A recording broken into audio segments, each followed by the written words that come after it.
down.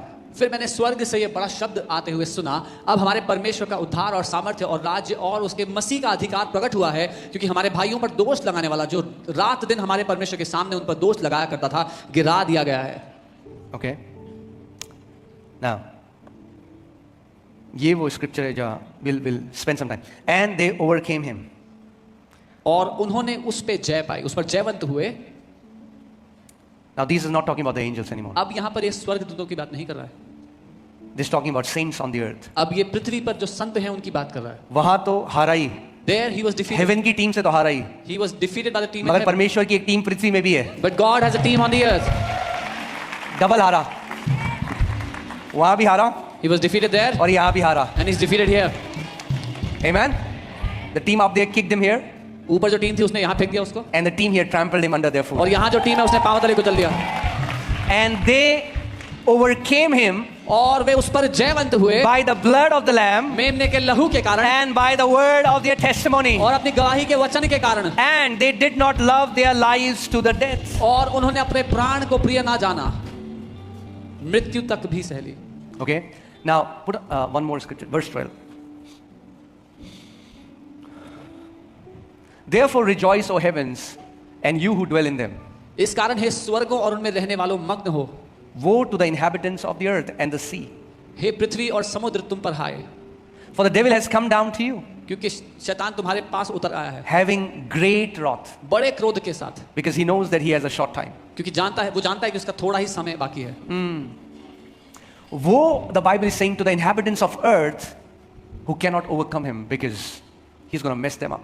Bible कहती है हाय उन पृथ्वीवासियों पर जो उस पर जयवंत नहीं हो सकते, क्योंकि वो उनको खराब कर देगा, Because he has a short time. क्योंकि उसके पास थोड़ा समय बाकी है.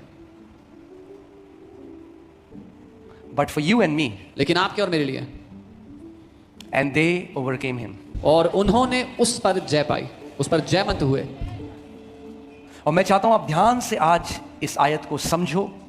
And I want you to understand this verse. The Bible does not say that they barely survived. Bible ये नहीं कहती कि कैसे भी करके उन लोगों ने गुजारा कर लिया. The Bible says they overcame. Bible कहती है वो जयवंत हुए. That's the language of dominion. ये प्रभुता की भाषा है. That's the language of victory. ये जय की भाषा है. Amen. Amen. They overcame him उन्होंने उस पे जय पाई by the blood. लहू के द्वारा. So मैं क्यों आपको ये बात बता रहा हूं, क्योंकि ये स्वर्ग के दृष्टिकोण से लिखा गया. अगर पृथ्वी पर आप किससे पूछोगे तो कहेगा भैया लंबी उपवास करो, शैतान के ऊपर जय पाओगे. Why am I That's not what the Bible is saying. Because this is written from heaven's perspective. If you ask someone on the earth, they will say fast for a long time if you want to overcome the devil. But that's Bible ये नहीं कह रही है. No, I'm not against fasting. मैं उपवास के खिलाफ नहीं. We just finished fasting some time ago, and our lifestyle should be fasting. कुछ टाइम पहले हमने इतना लंबा उपवास किया था और हमारा जीवन. But it's not a fasting that gives us victory over devil. पर हमारा उपवास हमें शैतान पे जय नहीं देता. It's the blood of Jesus. वो यीशु का लहू है जो हमें जय देता है. So if you want to walk in victory, अगर आप जय में चलना चाहते हो, the first thing you need is revelation or light जो पहली चीज आपको चाहिए वो प्रकाशन है about the blood. लहू के बारे में. मैं आपको क्यों अच्छा बैठ जाइए, मगर आत्मा में खड़े रहिएगा. शरीर पहले बिठाता है फिर लिटाता है.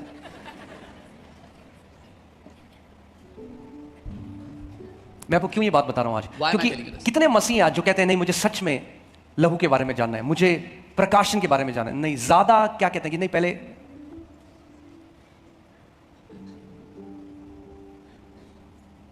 चलो नहीं बोलूंगा. How many believers are there that would say I want to know about the blood? I want the revelation of the blood. अगर जय शैतान के ऊपर, अगर शैतान गुस्से से भरा हुआ और पृथ्वी पर फेंका गया है, और बाइबल स्वर्ग के दृष्टिकोण से कह रही है हाय है पृथ्वी वालों पर, क्योंकि वो बड़े क्रोध से उनके पास आता है. If the devil is filled with wrath and he's thrown on the earth, and the heaven is saying woe to the inhabitants of the earth because he's coming to you with anger. और अगर Bible कह रही है कि परमेश्वर के लोगों ने यीशु के लहू से उस पर जय पाई, तो इसका मतलब मुझे जानना है, मुझे समझना है, मुझे प्रकाशन चाहिए कि यीशु का लहू सच में करता है. वो केवल गाना, कई बार लोग गाना गाते हैं उसके बारे में केवल, या लोग सोचते हैं यीशु ने मेरे पाप धो दिए अब मैं स्वर्ग जा रहा हूं. नहीं, उससे कई गुना गहरा है उसका भेद. So if I can overcome the devil by the blood of Jesus, I must know the revelation, the depth of the revelation of his blood. Some people think the blood is all about forgiving your sins. No, it's much deeper. Understand that the blood of Jesus is not just a theological concept. It's the most powerful substance in the spiritual realm. इस बात को समझे कि यीशु का लहू केवल एक ज्ञान का विषय नहीं है, लेकिन आत्मिक जहान में सबसे शक्तिशाली चीज है. आप जानते हैं दुख की बात क्या है कि जादू टोना वालों को लहू के बारे में ज्यादा पता है मसीहों से। You know, the sad thing is that witch doctors know more about the blood than believers. इसीलिए जब भी जादू टोना करते हैं वो क्या करते हैं? That's why when they do witchcraft, what do? They'll do an animal sacrifice. वो एक पशु का बलिदान देते हैं। Through that blood, उस लहू के द्वारा they enter into that invisible realm, which is illegal, but they do it. वो उस आत्मिक जहान में प्रवेश करते हैं जो कि गैर कानूनी है, लेकिन वो करते हैं। कुछ मुर्गे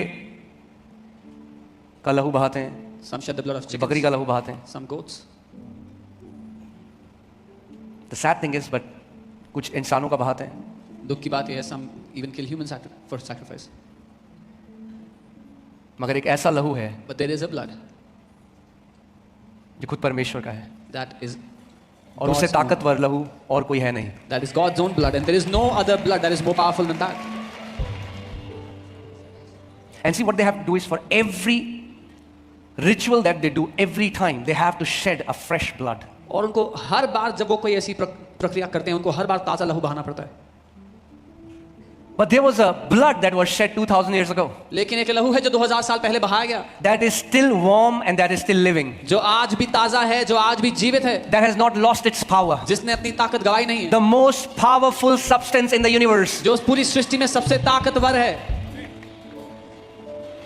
And if a witch doctor और अगर एक तांत्रिक comes against you आपके विरुद्ध आता है with the blood of a chicken, एक मुर्गी के लहू के साथ, let me say that again, मैं दोबारा कहता हूँ, if a witch doctor अगर एक जादू टोना करने comes वाला against you आपके खिलाफ आता with है the blood of a chicken एक मुर्गी का लहू लेकर, and you are covered और आप ढके हुए with the हो blood of the Lamb of God, परमेश्वर के मेमने के लहू से, then they are signing their own death sentence. तो फिर वो अपने खुद के मृत्यु दंड पर हस्ताक्षर कर रहे हैं, Because there is no match. क्योंकि कोई तुलना ही नहीं है। Amen? So we have to know the power of the blood of Jesus. It's not a theological concept. हमें मसीह के लहू की ताकत को जानना है, ये ज्ञान का विषय नहीं है, It's a spiritual reality. ये आत्मिक हकीकत है।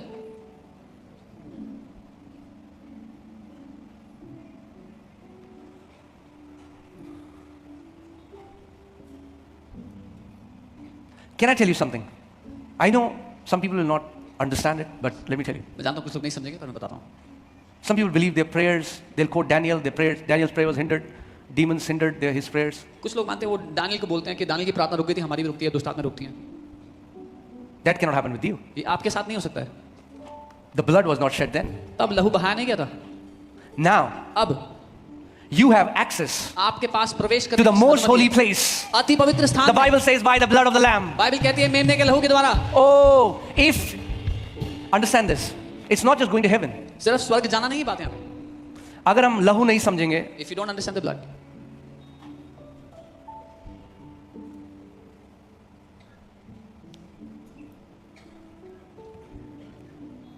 are you with me, church?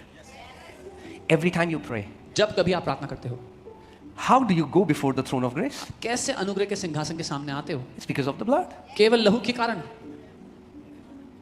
If there was no blood, then we praying to God would be as dead as any other way. अगर लहू ना बहाया गया होता तो हमारा परमेश्वर के सामने प्रार्थना करना उतना ही मरा हुआ था जितना और किसी तरीके में है। But there is a difference. लेकिन एक अंतर है, Because the blood was shed, क्योंकि लहू बहाया every गया, time you say, My Father, you are there in the most holy place. हर बार जब आप कहते हो मेरे पिता, आप वहां उसके सामने अति पवित्र स्थान में खड़े होते हो। The blood gives you access. वो लहू आपको प्रवेश करने की क्षमता देता है। Put Hebrews 9:12. इब्रानी 9:12।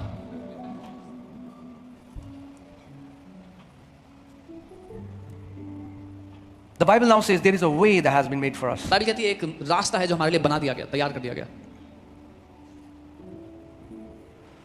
Not with the blood of goats and calves, but with his own blood he entered the most holy place once for all, having obtained eternal redemption. और बकरों और बछड़ों के लहू के द्वारा नहीं, पर अपने ही लहू के द्वारा एक ही बार पवित्र स्थान में प्रवेश किया और अनंत छुटकारा प्राप्त किया। इसीलिए जिस दिन आपने ये जान लिया कि जो मसीह के हैं, अगर आप प्रभु यीशु मसीह में हो, जब आप उस स्पिरिचुअल रेल्म में, उस आत्मिक जहां में प्रवेश करते हो, you go legally because of the blood. That's why when you know if you belong to Christ, when you enter into the spirit world, you enter legally, क्योंकि आप मसीह के उसके लहू के द्वारा आप प्रवेश करते हो. But Jesus said, anybody who enters into any other way is a thief and a robber. पर यीशु ने कहा जो और कोई भी तरीके से आता है वो एक चोर और डाकू है. बहुत सारे अलग तरीके हैं लोग स्पिरिचुअल realm में अंदर जाते हैं. There are many other ways people enter the spirit realm. जादू टोना करके, Through witchcraft. through many ways. बहुत सारे तरीके. But all of them are illegal. लेकिन वो सारे के सारे But you गैर-कानूनी enter हैं. legally लेकिन आप कानूनी तरीके से because you are in Christ. क्योंकि आप मसीह में हो. Amen. मैं बस आपको ये बता रहा हूँ, उसके बाद we are going to pray. But understand this. समझे? Praying religious prayer for 8 hours will not change you. 8 घंटे की धार्मिक प्रार्थना से आप नहीं बदलोगे.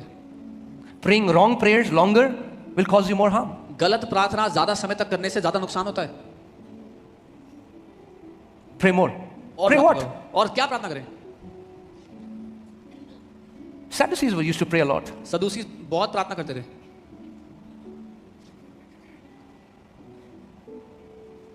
It's not the ritual of prayer. ये प्रार्थना का जो रिचुअल है वो नहीं है, रीति No. रिवाज नहीं. It's the light in prayer that brings answers. जो प्रकाश प्रार्थना में रिलीज होता है वो उत्तर लेके आता है. Amen. You have to understand that the blood of Jesus is the foundation of our redemption. आपको जानना है कि यीशु का लहू हमारे छुटकारे की नींव है, उसका कारण है. The blood of Jesus is the foundation of our righteousness यीशु का लहू हमारी धार्मिकता की नींव है, and our victory. हमारी जय की नींव है. But it's not just the blood. Please understand this. लेकिन केवल लहू ही नहीं, समझे इस बात को. उन्होंने केवल लहू से नहीं हराया, लहू और अपने मुंह के वचनों के द्वारा. When the blood and your voice meets, the devil, every devil has to come down. They did not defeat the devil just by the blood, but by their words and the blood. जब आपकी आवाज और लहू मिलते हैं, हर एक दुष्ट आत्मा, हर एक शैतान को झुकना पड़ता है. Okay? The blood has been there for 2000 years. 2000 साल से वो लहू बहाया जा चुका है. But some mouths are closed. लेकिन कुछ मुंह बंद पड़े हैं. Come on. पुराने नियम में परमेश्वर ने कहा, apply the blood on the doorpost. In the old covenant, the Lord said, वो लहू को दरवाजे की चौखट पर लगा. And when I will see the blood, और जब मैं वो लहू को देखूंगा. he didn't say when I'll see you, उसने your कहा, works. जब मैं तुम्हें तुम्हारे कामों को देखूंगा नहीं कहा उसने. When I'll see the blood. जब मैं लहू को देखूंगा.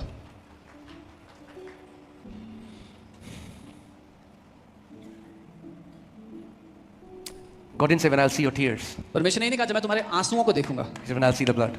उसने कहा जब मैं लहू को देखूंगा. Hear this. सुनिए.